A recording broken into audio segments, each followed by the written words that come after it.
Good morning, my friends. Welcome to this episode of Healing Your Codependency. I'm Marshall Berkshire, and I help you heal codependency by actually addressing the true cause of it and helping you create a life beyond that cause that creates more relationships that work for you, more purpose, more joy, and more peace and freedom in your life.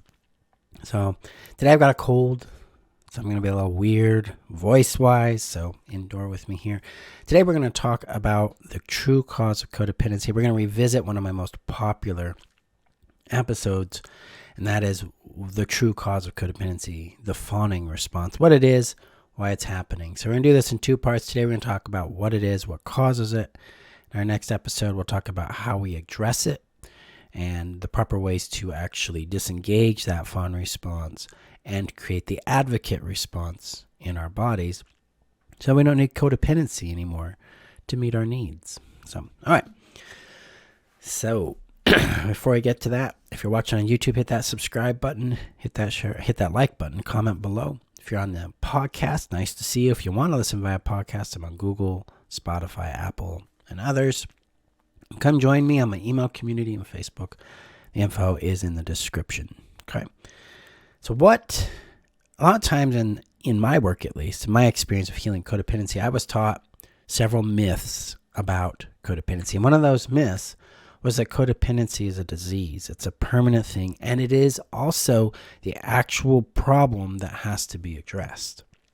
So I went into therapy seeking to heal my codependency. And a lot of times they oriented towards addressing the behavior, like the people pleasing, the perfectionism, the fixing others, or trying to fix myself, or the enabling behavior I had with people that I was in codependent relationships with, or even the merging behavior, the desire to become one with another so I could feel whole, that I could feel complete, that I could feel worthy and lovable.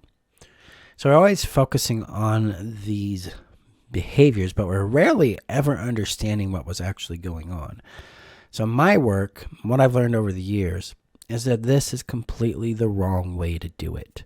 This is why codependents have a huge failure rate in therapy at times, because they're not addressing the true cause of their codependent behaviors. Instead, we're mistakenly trying to address a symptom as a cause. That's the issue here. It's kind of like if a person had a cut, rather than addressing the cut, you just keep wiping away the blood that's coming out. The blood is the codependency. The cut, that's what has to be addressed. So what is causing codependency? What is the real issue here?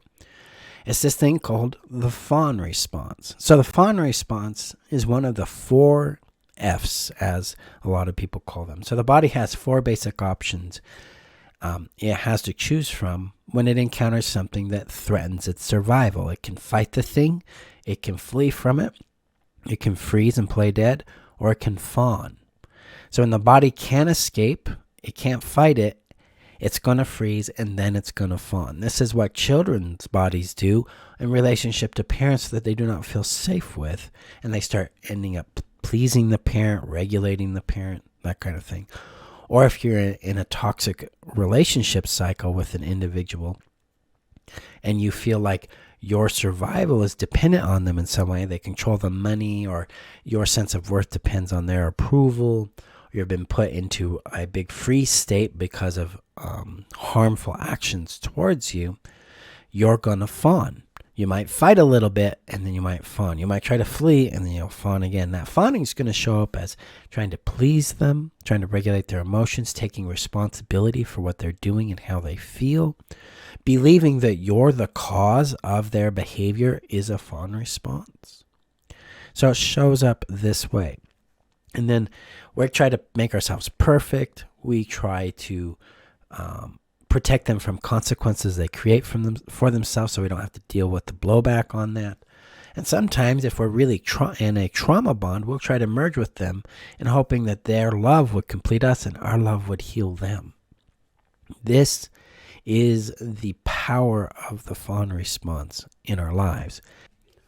So in my work, the Fawn response is our dominant focus. The first step in this is understanding how the Fawn response is showing up for us, why it's showing up for us, and then we can start moving into the more advanced process of disengaging that fawn response. We'll talk about that more in our next episode, disengaging it. Depending on where you're at in your journey, you may have a high level of self-attunement, meaning, okay, I'm aware of what my body's feeling.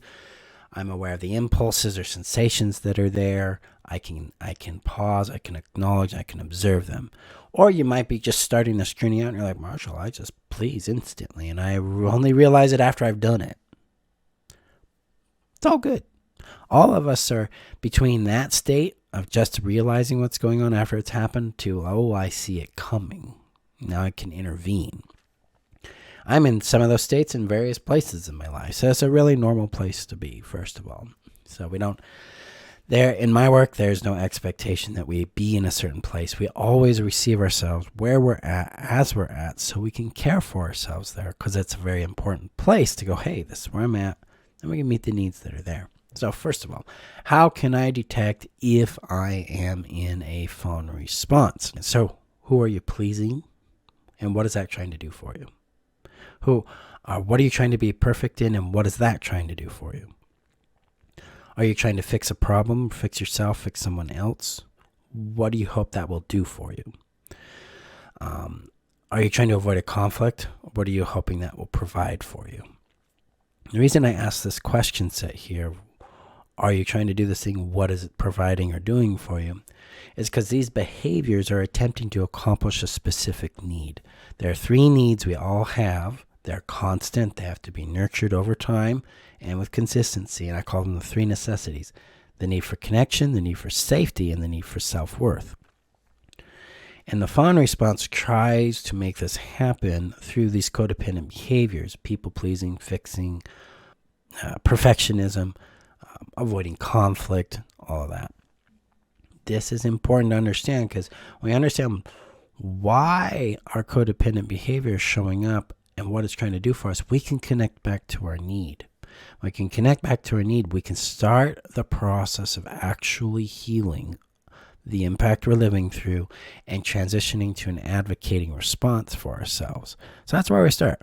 Where am I at? What am I doing? What is it doing for me? So that's that first level. I've just become aware that I'm doing this. Now let's find out what it's doing for you. Now, as your awareness grows in your fawning response, you're going to start to notice somatic signals, or body felt signals, that show up before you take the action. You might feel yourself getting small around a person. You might feel yourself smiling towards someone that you feel scared of. You might feel a mix of attraction, fear, and adrenaline towards a person. You might find yourself frantically seeking ways to please them or make them like you. That would be a mental somatic response there. You might be aware of an impulse to avoid in order to not rock the boat, because you don't want to upset them. You don't want to hurt their feelings. You don't want to ruin their day. You don't want to be a burden. These are all expressions of that fawn response. The more aware we become of those mental and somatic expressions of fawning, the easier it's going to be to then intervene in this reaction, care for the need, because we can always ask it, what are you trying to do for me? Identify that need, start meeting it in a confident, advocate-centered way. And then we all start to notice changes in how we respond to people, places, and things. So it always starts with awareness.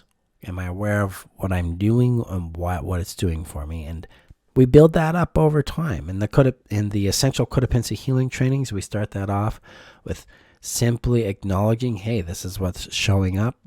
I pause, I acknowledge it, and I observe what's emerging for me.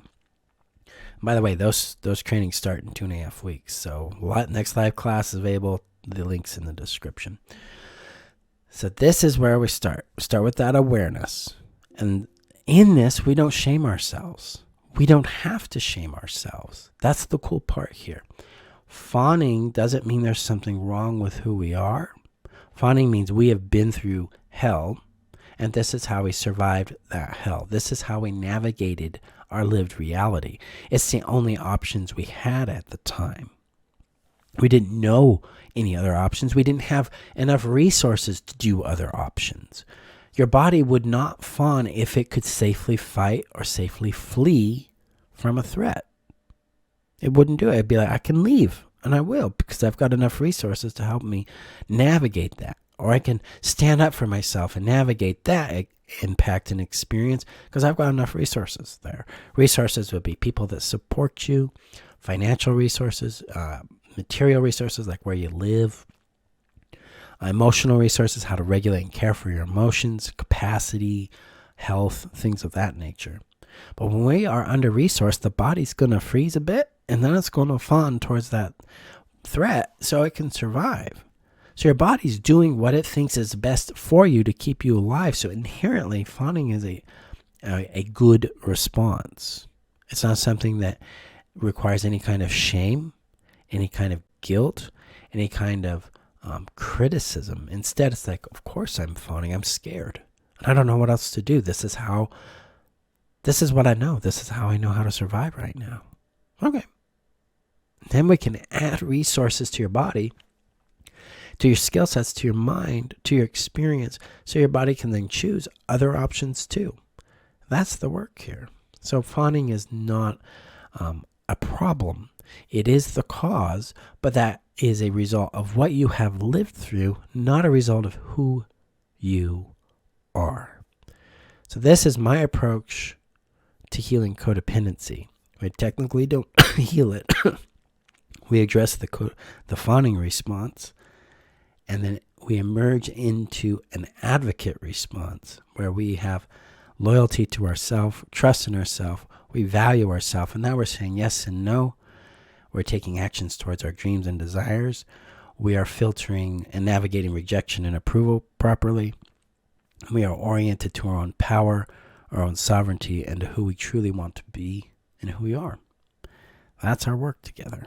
So that concludes today's episode. The next episode we'll talk about specific steps that I take my students through and then I go through in helping my body feel safe enough not to fawn, and safe enough to advocate in my world. So we'll be jumping into that in our next episode.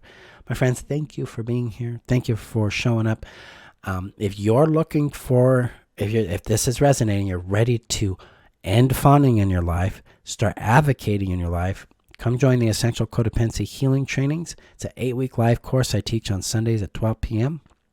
And I'm going to teach you how to increase safety, connection, and self-worth to the degree your body no longer needs to please, needs to be perfect, needs to fix, needs to fawn in order to get its needs met. Instead, it can advocate, it can say yes, it can say no, it can have boundaries, it can choose itself without being overwhelmed by fear, anxiety, guilt, or shame. Instead, there's more confidence, more peace, and more safety in the entire experience of taking that on.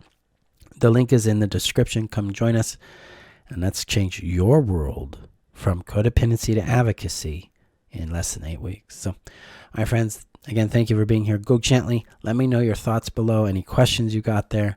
I can make episodes on that for you as well. And I will see you guys later.